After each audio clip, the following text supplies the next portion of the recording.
We are heading into week 8 of the 2023 college football season this weekend, which means Georgia is on a bye week. This always comes right before the annual Georgia-Florida game here in Jacksonville. So much needed rest at this point for the Dogs. I just wanted to get on here and give my thoughts and opinions on what I've seen through the first 7 games for Georgia, what I kind of expect to see moving forward for the remainder of their games. I've got a bunch of notes here, stats, all that good stuff. So let's kind of get into it. Obviously, we're all aware of, there goes my dog. Oh, there he goes. Obviously, we're all aware of the injury that occurred to Brock Bowers last weekend in the Vanderbilt game. High ankle sprain. He's going to be out 4 to 6 weeks with the tightrope surgery. We're lucky to get him back in the regular season. We'll be lucky to get him back at all. I mean, honestly, he's a hell of an athlete. If anyone were to come back early, I could see Brock Bowers doing it, but I just don't know if Georgia wants to risk his health, risk the future of his career. They want him healthy. So maybe he makes return in the SEC championship. Maybe he makes return in the playoffs if Georgia goes to the playoffs. I think, like I said, 4 to 6 weeks. If his timeline is back in 6 weeks, he'll be back for the Georgia Tech game. If he's back in 4 weeks, that's kind of around the Ole Miss-Tennessee game. So he's probably out for the rest of the regular season. Things can still change, so we'll keep an eye on that. But we're not going to have that as an excuse moving forward. So far, Georgia has wins over UT Martin, Ball State, South Carolina, Auburn, UAB, and Kentucky and Vanderbilt. Their best win coming at home, a 51-13 win over Kentucky, and they're kind of what I would say their ugliest win of the season, their closest win of the season, was on the road in Auburn. That was a 27-20 victory, so they won by a touchdown. And so far, Georgia hasn't looked dominant on both sides of the ball in every game. That's probably been the biggest takeaway from Georgia this season. The first beginning of the season, it was that they were starting slow on offense. Once they got the offense going, they're starting slow. Defense is giving up more points than what were kind of expected. But overall, statistically wise, this is a great team. I mean, like I said, I wrote down the numbers here. We'll start with the offense side of the ball. Carson Beck, it has a 73.6% completion rating. He's 173 of 235 with 4 interceptions.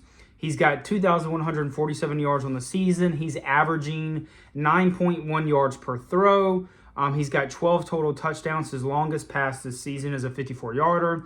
He's been sacked 5 times through 7 games. And he's got an 8.1 QBR, which ranks him about the 15th best quarterback in the country. Those are really good numbers. I don't care what you say. Carson Beck has looked phenomenal. He is only getting better. He's looking more and more comfortable, more confident. He looks like he's understanding that play. He looks better. He looks better eye test on the field. Now, how does that go moving forward when his biggest target is out? I mean, Brock Bowers got 26% of Carson Beck's passes. So he targeted Brock Bowers, or the catches that Carson Beck has thrown, he threw to Brock Bowers 26% of the time. It's a quarter of all of his passes. So we'll see how that does moving forward. Overall, as a total offense of production, they're ranked 5th in the country, and they're ranked number 9 total scoring offense. This is according to ESPN and NCAA. They are averaging 41 points per game. They have a total of 287 points on the season with 36 touchdowns. They're averaging 509 0.4 yards per game. They're passing an average of 337 yards, and they're only running the ball 172.4. That's really weird to me. Georgia is usually known as a very run-heavy, run-first type of offense. They're going to run down your throat. They're going to, just wear you out. This season has been much different. I mean, they have almost double the passing yards as they do to the almost double passing yards as they do to rushing yards. So Georgia is relying heavily on the passing game. Now, I know a lot of our running backs have been banged up this season, a lot of injuries. It seems like from my time of watching Georgia, and I'm 27 years old, and I've been watching Georgia since I could remember, since a little kid, this is probably the biggest injury list that I've seen, where you can really start to see the effects that it takes. But it's not an excuse. Georgia is finding ways to win. I think their running backs are getting a little bit better. Really want to see Kendall Milton get more back into the works. I want to see more consistency with the running backs. And I think that is a priority that Georgia needs to focus on moving forward. You've got to be able to run the ball to win in this league. You have to. Like, yes, you want an elite quarterback, a quarterback that is a phenomenal passer, that doesn't put you in, doesn't give costly mistakes, but you need a running game to win in this league. And if you want to win the SEC, if you want to win the playoffs, if you want to go for the three-peat, you've got to have some form of running game. And I'm not saying Georgia doesn't have it. I mean, they're averaging 172 yards of running per game. It's not bad, but it's not where you kind of want to be. So would like to see a little bit more in the running game. But overall, their offense is phenomenal. It's dynamite. Like, their offensive production, their scoring, their passing, their touchdown, their red zone has gotten a little bit better. Their field goal kicker, Woodring, I believe his name is.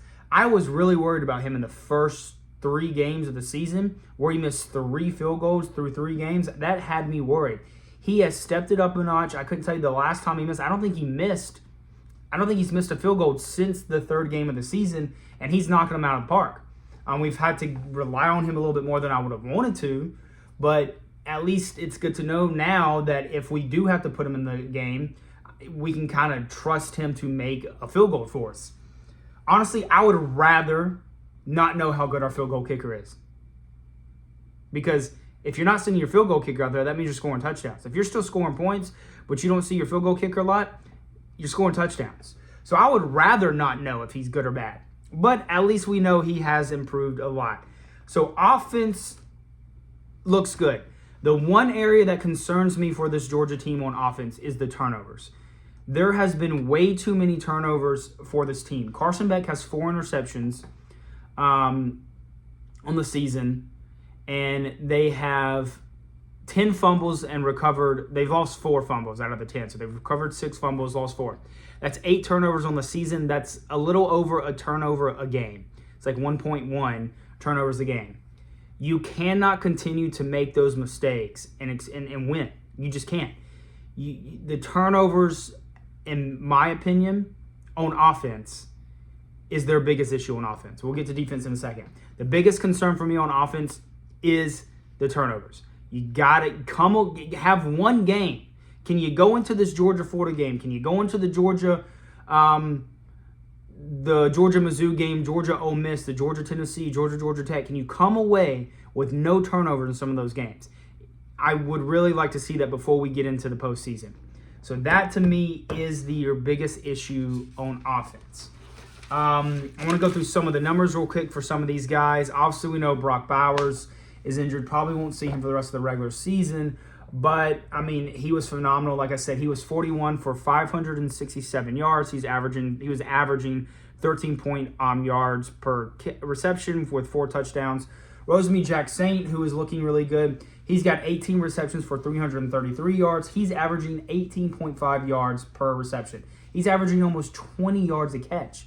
He's only got 2 touchdowns, so hopefully we can get those numbers up. But this guy's averaging almost 20 yards per catch. He's getting open, he's getting a lot of space, and he's cooking with it. Dominic Lovett, 31 receptions for 282 yards. He's averaging 9.1 yards average. He's got a touchdown. Thomas, he's got 16 receptions for 256. He's averaging 16 yards a catch. He's also got a touchdown. Ladd McConkey, who's also dealing with his back injury, he's got 9 receptions for 107 yards. He's got no touchdowns, but he's averaging He's averaging 11.9 yards per catch. I wish he was averaging 100 per catch. We need more of these players to step up in the absence of Brock Bowers. You don't just need one person. We need this whole team to elevate. We need Carson Beck to elevate, the receivers to elevate, the other tight ends, Oscar Delp, to elevate, the coaching staff, defense. Everyone has to elevate their play in the absence of Brock Bowers. I just mentioned other players that I want to see. I did just mention Oscar Delp. Makai Muse, would love to see him get the ball more. He's crafty. He's small. He's shifty. He can make it. He can do some magic. Dylan Bell and C.J. Smith, I want to see all these guys kind of step up. So that's our offense. Our offense is good. Moving on to our defense, guys, this is a good defense. Now, we can't compare them to the past 2 years' defense. I mean, 2021 was a generational type defense. I mean, incredible. Same with last year, 2022. I mean, they were right there with them. Those were two of the greatest defensive teams ever. And this year, they're still a good defense. Now, they're not at the level of those two, but they're still a good defense. I went through and I looked at the stats of this defense, and I looked at the numbers, and I took from NCAA and ESPN and the Georgia website themselves.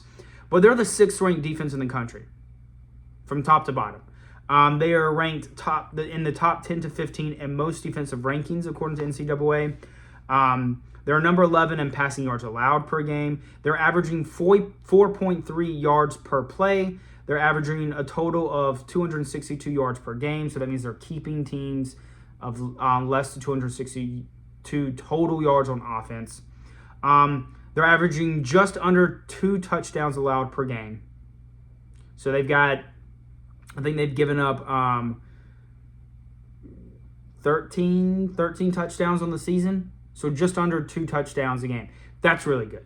If your defense is only allowing anywhere from 10 to 14 points, you should win every game. Plain and simple. They've got 12 sacks, which I do want to see that get better. They're not high on the leaderboard when it comes to sacks. But they've got 9 interceptions, and that number was sneakily good to me. I didn't expect 9. I just feel like I haven't seen many interceptions from this defense, but they've got 9 through 7 games. So they're on average they're getting like 1.2 interceptions a game. So basically an interception a game right now. So that's good. I was kind of a little shocked. I guess I just don't really remember a lot of them.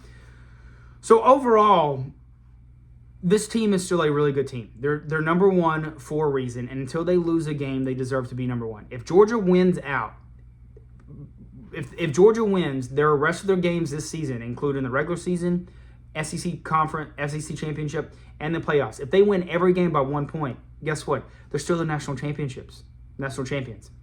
They win every game by 1 point, they're still national champions. To repeat, it's still there on the table. I don't think it's time to hit the panic button. As a Georgia fan, I don't think it is. At least not yet.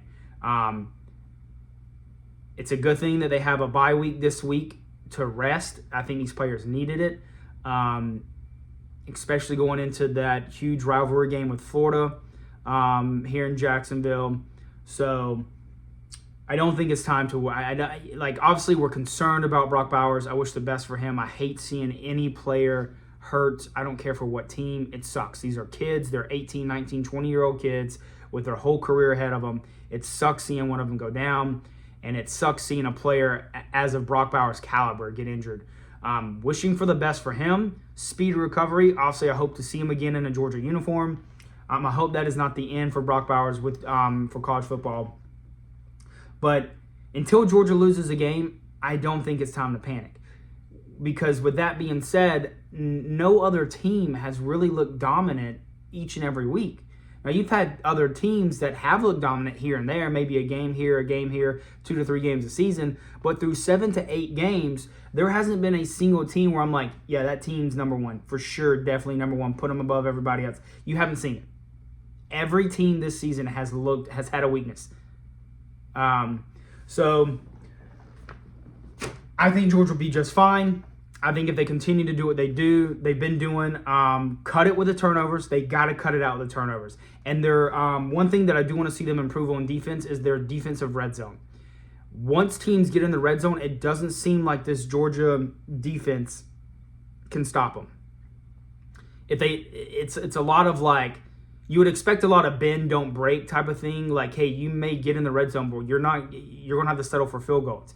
It seems like Georgia either causes a team to go 3 and out, or they stop them in between the red zones, or the team scores a touchdown. Because once a team gets into the red zone, it seems like Georgia cannot find a way to stop them, which isn't very often. Like I said, they're giving up just under 2 touchdowns, right at 2 touchdowns a game. I mean, 14 points, that's not bad. But I do want to see that improved. So if Georgia can improve the turnovers on offense, improve their red zone defense, and have kind of everyone else elevate their play to make up the missing production of Brock Bowers, Georgia is still fine. Georgia should be favored in every one of their games. There should be no reason Georgia should lose a game. I don't care who you put them up against. Maybe this is me being ballsy, biased, whatever you want to call it. There's not a single team out there this year that I would be worried about Georgia playing. Even Michigan, even Ohio State, definitely not Ohio State, FSU, Penn State. There's not a single team. I think Georgia has the ability to beat all of them. So we'll see. I just wanted to get on here and talk about, like I said, since this is Georgia's bye week, they don't have a game coming up. I still wanted to go on here and discuss my thoughts, my feelings, my opinions on the state of Georgia right now. I don't think it's time to panic until they lose a game. Other than that, over and out.